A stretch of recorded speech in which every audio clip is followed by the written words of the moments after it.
Welcome to the new video on this channel. If you like a material, do not forget to subscribe to the channel, share the video and give a thumbs up. If you are hungry for more tangible form of Slavic mythology, take a look at the description where you will find a link to my book.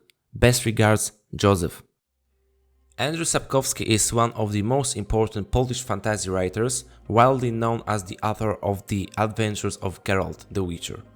It is widely known that in his books he drew extensively not only from the Slavic culture but also from Celtic and Germanic beliefs. References to the ancient Slavic religion could not be missing in the computer game The Witcher 3 Wild Hunt.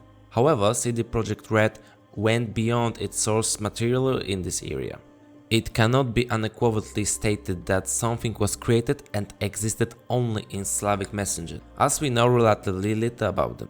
Different kinds of deities and magical creatures, cross-cultures, religions drew from each other, and people adapted given myths to their own needs. In Wild Hunt, we can see numerous references to the beliefs and legends that functioned in the imaginations of our ancestors, the inhabitants of Eastern, Central, and Southern Europe, and also North Asia. Many similarities can be found in the long list of monsters that the Witcher fights. In the game he faces a griffin, about which we can read. Yes, it was half eagle, half cat, just like the nobleman in the coat of arms. Only in his claws he carried not a scepter but a cow carcass.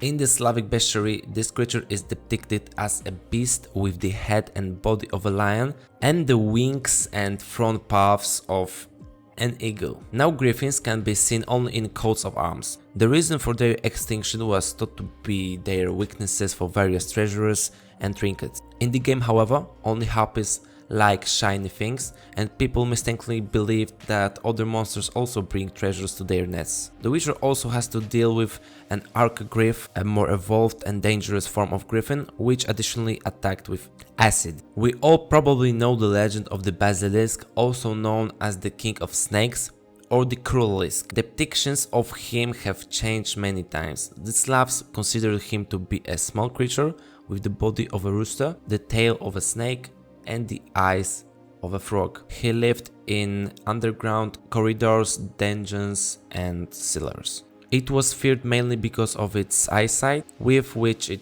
could kill. There are two separate monsters in the game, Basilisk and Cruelisk.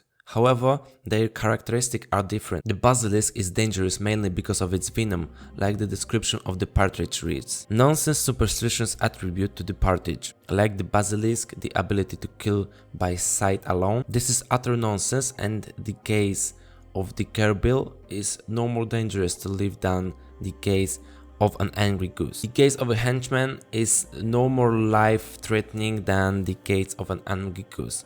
But beware of its long tail, with which it unleashes murderous blows. Both in the Witcher world and in the beliefs of the Slavs, a similar creature is called Karol. It lives underground and makes people's lives miserable, sometimes posing a mortal threat to them. In the game, it can be found under buildings, and when it undermines the foundations, it causes strong tremors. It also happens that the elder vase claws to the surface and devours people who unlikely happen to be nearby. The mythical hornet inhabit underground mine passages and made miners work more difficult by dosing passages with water, knocking down huge boulders and breaking wooden beams. In the dense ancient forests of the Witcher world, we can come across the Leshin or its subspecies the boar. Leshin uses magic, which he uses to control plants and animals. He is a very cunning and dangerous opponent. In addition, we can read about the boar that it usually does not attack humans, but if it gets irritated, it can wreak great havoc, especially in the defense of plants. In Slavic mythology, Leshin and his subspecies the boar, or how it's called Leshi and Borowy, are the same creature, also called Boruta or forest spirit. It took care of its own territory and attacked mainly intruders who could pose a threat to plants and animals. In the form of a bear, it frightened them with its roar, lost their way or threw logs at them. But it was not only a fearsome forest creature. She helped them find their way out of the forest, brought back lost farm animals and protected children from robbers and wild animals.